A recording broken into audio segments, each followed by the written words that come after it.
लग रही है बहू, बहू, बहू, बहू मुझे मत मार, लग रही है बहू, मुझे लग रही है बहू, मुझे मत मारो बहू। और आओ खा के चर्बी चढ़ेगी। और जाना उधर।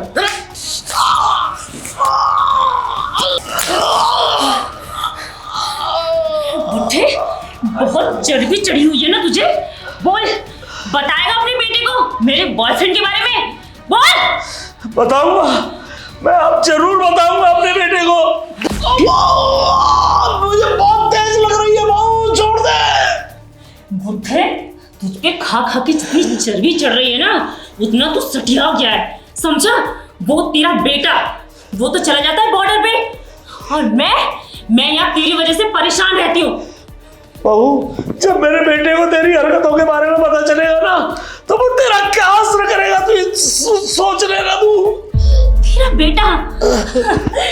बेटा कुछ भी नहीं कर पाएगा, क्योंकि तेरा बेटा मेरे प्यार में अंधा जो है, इसलिए ना वो तेरी बातों पे विश्वास ही नहीं करेगा। इसलिए ये चीज करने की ना तू भूल भी मत करना, समझा? अब तेरे पास सिर्फ एक ही रास्ता है कि तू हमारी सारी बातें मान ले और अपने बेटे से ना कुछ भी ना बोले हम दोनों के बारे में, समझा? रोजी, तुम इन लोगों को छोड़ क्यों नहीं देती हो? अरे मुझे ये नहीं समझ में आ रहा है, तुम मुझसे शादी क्यों नहीं कर रही हो? अरे अगम, हम शादी कर लेंगे, लेकिन अभी इसने अपने बेटे के नाम ये सारी प्रॉपर्टी नहीं की है, और इसके बेटे ने अभी मेरे नाम प्रॉपर्टी नहीं की है। और जब तक ये प्रॉपर्टी मेरे नाम नहीं हो जाती ना, तब तक मैं तुमसे शादी नहीं कर सकती, क्योंकि इसके बेटे से मैंने शादी सिर्फ इस प्रॉपर्टी के लिए की थी, ना कि मुझे उससे कोई प्यार व्यार था। बस एक बार इसकी प्रॉपर्टी मेरे नाम हो जाए ना, फिर हम दोनों खुशी खुशी शादी कर लेंगे और इसी घर में ऐश मौज करेंगे, ठीक है ना? बहू, तू ये सब ठीक नहीं कर रही है। बुड्ढे, मुझे सही गलत का पाठ मत पढ़ा। अब जल्दी से किचन में जा और मेरे बॉयफ्रेंड के लिए चाय बना कर ला। अरे बुड्ढे, तू अभी भी यहीं खड़ा है? जा जाके चाय बना हमारे लिए। जब खड़े खड़े देख क्या रहे, जा। पिताजी, रोहित, तुम यहाँ? तुम दोनों की हिम्मत कैसे हुई मेरे पिताजी पर अत्याचार करने की? वो रोहित, मैं अत्याचार कहाँ कर रही हूँ पिताजी पर? मैं तो वो पिताजी फिसल के गिर गए थे, तो मैं उनको उठाने में मदद कर रही थी, बस। फिसल कर गिर गए थे तो इनके पैरों में चोट क्यों नहीं है? इनके हाथ में चोट क्यों है? अब भी सच बोलोगी या नहीं? नहीं बोलोगी, और मुझे जरूरत भी नहीं है तुम्हारे सच और झूठ की। मैंने सब कुछ अपनी आंखों से देख लिया है। तुम मेरे पिताजी को बेल्टों से मार रही थी इस 2 कौड़ी के बॉयफ्रेंड के साथ मिलके। तुम्हें शर्म नहीं आई?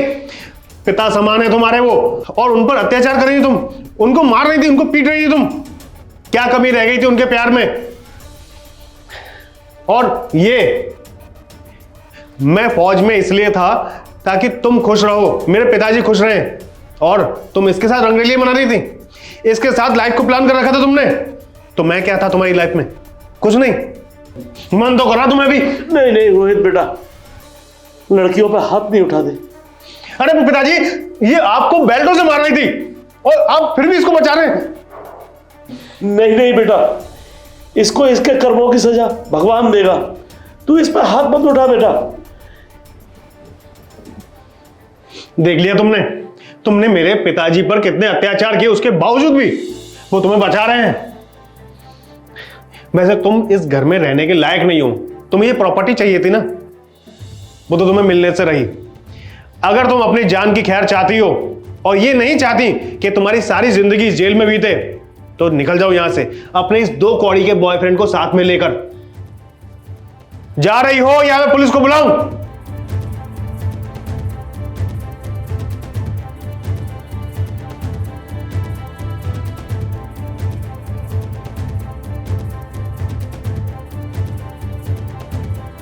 चलिए पापा।